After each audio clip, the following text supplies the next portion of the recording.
नमस्कार। हिंदी व्याकरण के इस खंड में आज हम बात करेंगे संधि के बारे में, उसकी परिभाषा, उसके भेदों के बारे में। संधि की परिभाषा है कि दो वर्णों के मेल से जो विकार उत्पन्न होता है उसे संधि कहते हैं। विकार अर्थात परिवर्तन, यानी जब दो वर्ण आपस में मिलते हैं तब जो वर्ण में परिवर्तन होता है, उच्चारण में परिवर्तन होता है, उसी परिवर्तन को संधि कहते हैं। अब हम बात करेंगे संधि के भेदों के बारे में। तो संधि के तीन भेद होते हैं: स्वर संधि, व्यंजन संधि और विसर्ग संधि। स्वर संधि की परिभाषा: जब दो स्वर आपस में मिलते हैं तब जो परिवर्तन होता है उसे स्वर संधि कहते हैं। यहाँ आप उदाहरण में देख सकते हैं, राम और अवतार, इसकी संधि हुई तो शब्द बना रामावतार। यहाँ राम के अंतिम वर्ण में म में अ निहित है, जिसकी संधि अवतार के पहले वर्ण अ से हुई तो आ बना। अर्थात यहाँ दो स्वरों की संधि हुई, इसीलिए राम जोड़ अवतार बराबर रामावतार तथा वेद जोड़ अंत बराबर वेदांत बना। अब हम बात करेंगे स्वर संधि के भेदों के बारे में। तो स्वर संधि के 5 भेद होते हैं: दीर्घ संधि, गुण संधि, वृद्धि संधि, यण संधि और अयादि संधि। अब हम जानेंगे दीर्घ संधि के बारे में। तो जब एक ही स्वर के दो रूप अर्थात ह्रस्व या दीर्घ स्वर की संधि होती है तो इसे दीर्घ संधि कहते हैं। इस संधि में आ, दीर्घ ई, दीर्घ ऊ और ऋ उत्पन्न होते हैं। अब हम बात करेंगे दीर्घ संधि में प्रयोग होने वाले नियमों के बारे में। यदि अ और अ की संधि होती है तो आ बनता है। अ और आ इसकी भी संधि होती है तो आ बनता है।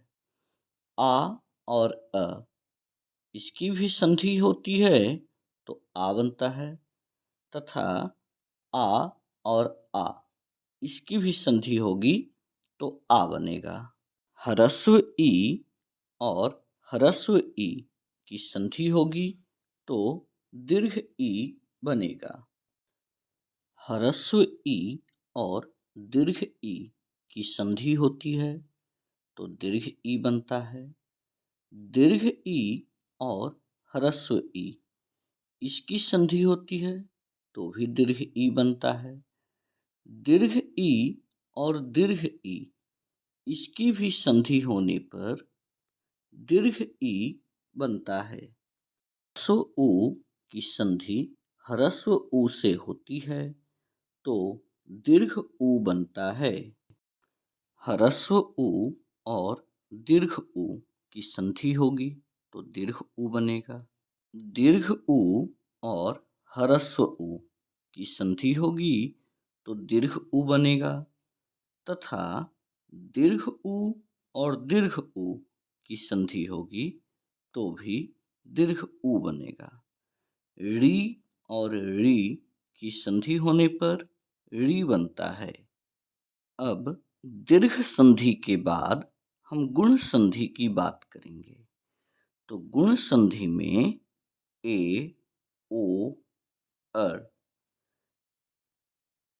इन वर्णों का निर्माण होता है, अर्थात परिवर्तन स्वरूप जो ध्वनियाँ उत्पन्न होती हैं वो हैं ए, ओ और अर।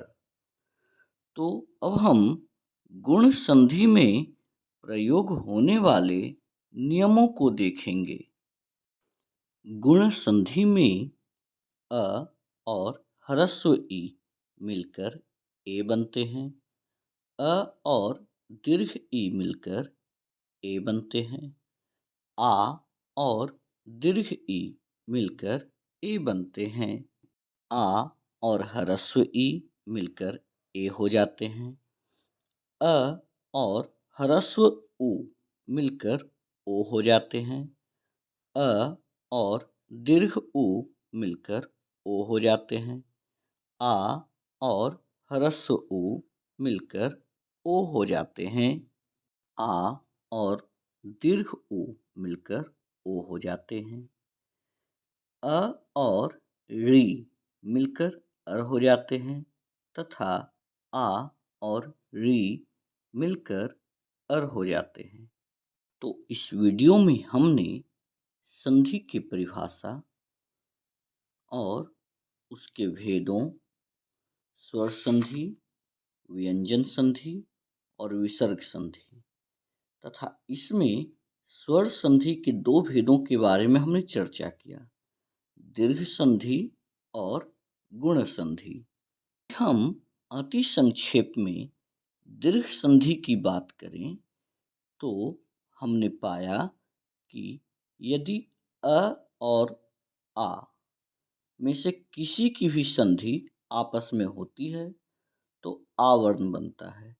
उसी प्रकार ह्रस्व ई या दीर्घ ई की संधि ह्रस्व ई या दीर्घ ई से होती है तो दीर्घ ई बनता है। इसी प्रकार ह्रस्व उ या दीर्घ उ की संधि ह्रस्व उ या दीर्घ उ से होती है तो दीर्घ उ बनता है तथा जब ऋ की संधि ऋ से होती है तो ऋ बनता है। और हमने गुण संधि में जाना कि अ या आ की संधि ह्रस्व ई या दीर्घ ई से होती है तो ए बनता है।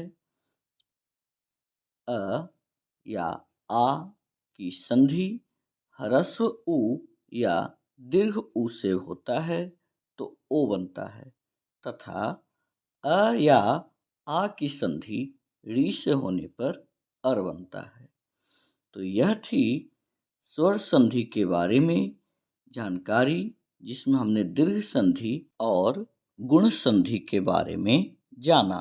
जल्द ही हम स्वर संधि के बचे भेदों, वृद्धि संधि, यण संधि, अयादि संधि तथा संधि के शेष भेदों, व्यंजन संधि और विसर्ग संधि के बारे में मिलेंगे। उम्मीद है आपको यह वीडियो अवश्य ही पसंद आई होगी।